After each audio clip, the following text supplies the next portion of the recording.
Southern Soul ATL FM.com. Southern Soul ECP Mac the captain.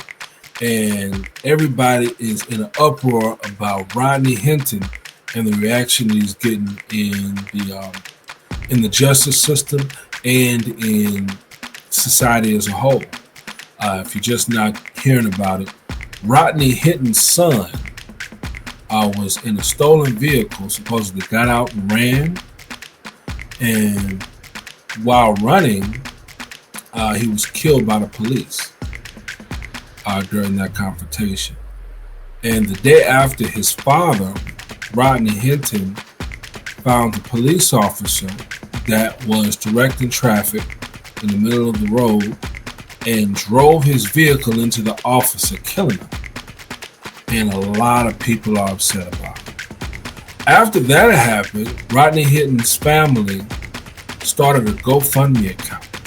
The fraternity of police and 23,000 police officers signed a letter and petition to GoFundMe to take the GoFundMe account down for Rodney Hinton's memorial and for representation, memorial for his son and representation for his case legally. So they took it down. GoFundMe took his account down with a quickness that I've never seen. I remember Kyle Rittenhouse got a heck of a GoFundMe presence. I remember Darren Wilson got a heck of a GoFundMe presence. And by now, George Zimmerman has made millions off of charitable foundations. He's made millions selling sweet tea cans and signing Skittles bags. He sold the weapon that he used to kill Trayvon Martin with. And many of those things happened on GoFundMe and sites like GoFundMe. So it just seems kind of weird to me that now GoFundMe is taking a moral position, because just last week there was a woman who caught a 5-year-old, I think, taking something that didn't belong to him, and she called him a racial slur. And GoFundMe came and got her millions of dollars. And her GoFundMe is going strong. It hasn't been taken down. So we learn and we watch these things. Now, a lot of people are talking about the deputy that was killed and saying how they feel about that as a tragedy, and how he should have just waited for justice to take its course, and waited for the process to take its course as it relates to his son dying.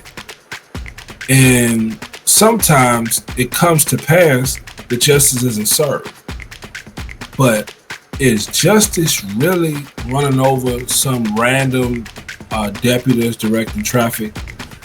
I don't like that happened, and I don't like that this is where we are. And I'm a little bit concerned here, because it's a lot of things to be afraid of the people you're trying to protect. And also, you're talking about a line between the people you protect and the protectors, right?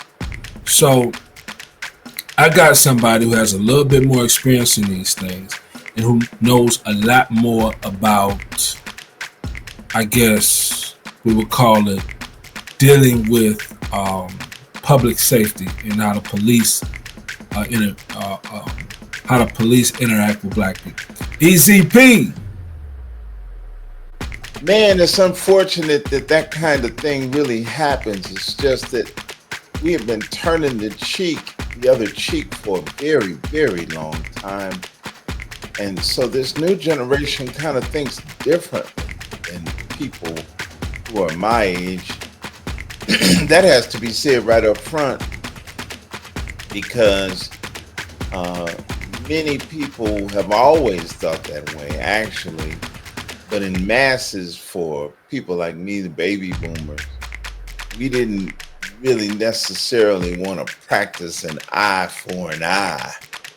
We were familiar with that Bible verse, but many have said that it's because that we were fearful because we were reticent, we were apprehensive, we just didn't want to confront the dominant society on that level because we didn't have any backup to do that. But now you go on social media and it's an eye for an eye all over many platforms.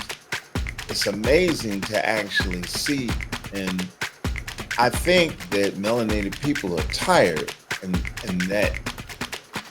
it's becoming that they're getting emotional about what would happen if their loved one or their child was put in a situation like that, and you saw it on camera.